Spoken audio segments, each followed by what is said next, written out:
Hey guys, and welcome back to my channel where today we are talking about my TBR for the month of August, those books that I plan to read. Now, first things first. So usually August is the second part of the magical readathon that is put on by G over at Book Roast. However, with everything going on this year with J.K. Rowling and the awfulness that is, G decided to not do a big... The readathon is still going on, but it is very, very low key, so as to not encourage people to support J.K. Rowling in a monetary type fashion. Now, to be kind of, I still did want to do this readathon because, like, I would really like to be the curse breaker, but I decided that for this low key readathon, I would be super low key as well. So, yes, I am participating. However, I'm not being particularly clear about like what prompts these books fulfill or anything like that. Just yes, I am doing it. Yes, I'm reading some weird stuff this month to try to fulfill some of these prompts, but that's about as much as into that as I am going to go. So let's jump right in and start with the first book, which is How to Break a Dragon's Heart by Cressida Cowell, the 8th book in the How to Train Your Dragon series.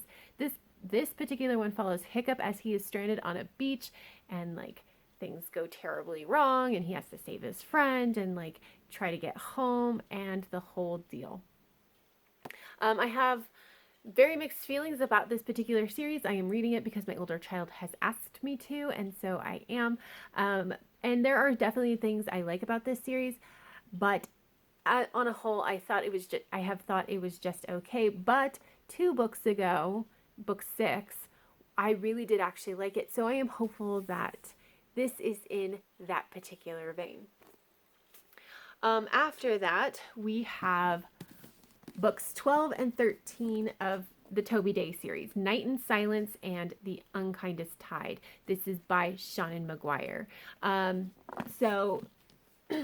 The October Day series is an adult urban fantasy series, and it follows our main character of October Day. And she is half fae and half human and solves really weird problems around the fairy because, you know, she's the best suited to solve them.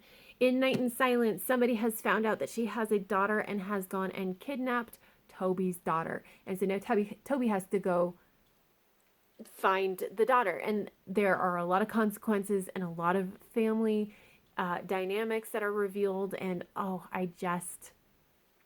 love it.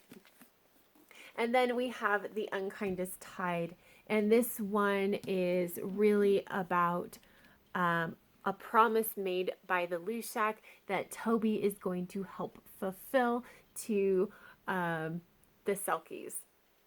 I don't know how to say it without spoiling so much more than that, but this is one of my favorite series, or one of my favorite books in this series, because of the books in this series.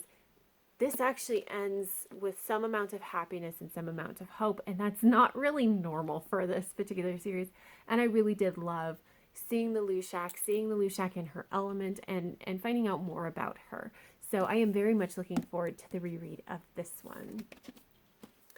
After that, we have books 5 and 6 in the Sarantha Jax series by Ann Aguirre. This is an adult science fiction series that follows our main character of Sarantha Jax. She is a jumper. Basically, she's the person navigating the spaceship as they kind of warp from one point in space to another. And in Aftermath, so at the end of book 4, she does something very big to try to save humanity. However, it was one of those situations where some lives are going to be lost in the hopes to protect the whole of humanity.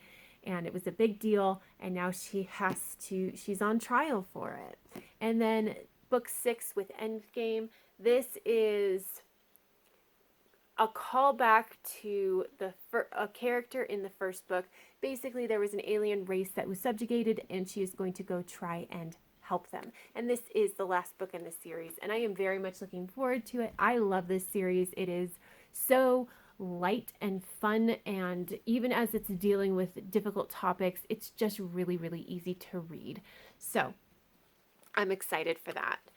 After that, we have, okay, Magic Slays, Gunmetal Magic, and Magic Rises by Ilona Andrews. This is book 5, 5.5, and 6 of the Kate Daniels series. So the Kate Daniels series is an urban fantasy series that is set in an alternate universe, Atlanta, Georgia, where magic comes in waves, and when it does, anything that is more technology based dies and does not work, and magic reigns supreme until the wave is over and then technology reasserts itself. We follow our main character of Kate Daniels, who used to be a mercenary, used to be a liaison for between the mercenary guild and the knights, and she just generally solves weird problems around Atlanta, Georgia. Very, very similar to October Day. But in Magic Slays, Toby is off on her own with her own company, trying to scrounge up some referrals for jobs. And then so when the necromancers say, hey, somebody attacked one of our vampires, she is on the case, and then she finds out it's not an isolated incident, and actually it's a really big deal. So, and then this is actually, by the way, this is one I'm hoping to get to at the end of June, by the end of June, but I don't know if I will, so that's why it's on my July TBR. I'm filming this like a week before you see it, so pretty early on. But then we have Gunmetal Magic, and this actually follows Kate's best friend, Andrea. Andrea has had her life go down the toilet. Everything she knew and everything she worked for is just gone, and now she has to kind of figure it out. This is more of a romance and getting Andrea set up with the romantic side as well as just her whole life situation, and getting her settled before we get into book 6. Now, this is the very first book in this series that I have not read, so I am so excited to get to this one. But apparently in this one, the shapeshifter children have been dying at kind of alarming rates as they hit puberty. They are not making it through puberty. But they know of a medicine from Europe, and the European shapeshifters are being jerks about it and not giving them any, not telling them how to make it or anything. But then they finally said, hey, we're having this disagreement and we need to find a solution. Will you be there to kind of facilitate it? And so Kate and her significant other take this on, and they are going to get paid in medicine. But of course, it's going to be really, really difficult for it to work out with a happy ending. So that one. And then after that, we have Slay by Brittney Morris. I just recently picked this up and I am very excited to get into it, but we are following our main character of Kira, who is an amazing student by day, and at night she is a game developer. She has developed this game Slay, which is a multiplayer online RPG game, and it has become a safe haven for Black gamers because we all know that the gamers, not everybody is kind, right? So this has become a safe haven. And then there is a dispute within the game that between two people, and one of them outside of the game goes to the other's house and kills them, ends up killing them. Now, obviously this shines a spotlight on this particular game. Now, she has protected her identity, so nobody actually knows who the developer is. But she is trying to figure out how to navigate this when people are talking about suing. People are saying that it is discriminatory, that white people are not welcome. You know, it's about what you would expect if this were to happen in real life. And I am very excited to read this. I love the idea of this, and I do like gaming, so I am just excited to see how this goes. And then after that, we have the D textbook by the Cracked team. So this is a book that I actually forgot that I have not read because it's down with my nonfiction because it didn't easily fit into my TBR shelves. So I whipped this out because I was like, oh, I should probably read this. But essentially this is like correcting some of the myths that we learned as children in school and told that they were facts.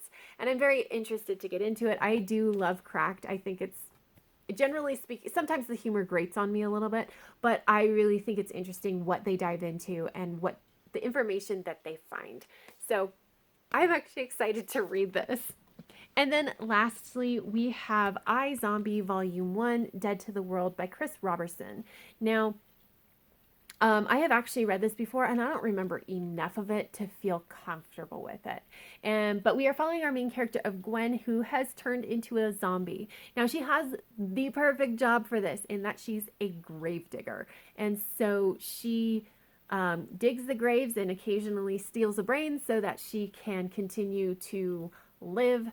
And she has to do this once a month, but unfortunately brains are full of memories, and so she gets a lifetime worth of memories when she eats a brain, and the latest brain that she has eaten also has a bit of an unsolved mystery for her, so she tries to solve it. And I remember really, really liking this, and I didn't continue on with the series because none of my local libraries had it, and I couldn't really easily find it, like the second volume of it. But now I have finally procured that, so I want to go ahead and reread this volume so that I can get into volume 2. But that is it, you guys. That is what I am looking at for my August TBR. I am very excited. It is a ton of books, however. It is 12 different things. So I am hopeful that I will be able to actually read all of them in August. Wish me luck. But let me know down below if any of which ones look the most interesting to you. What are you going to be reading for August? Let me know. But that is all I have. So until next time, have happy reading, and I will see you in the next video.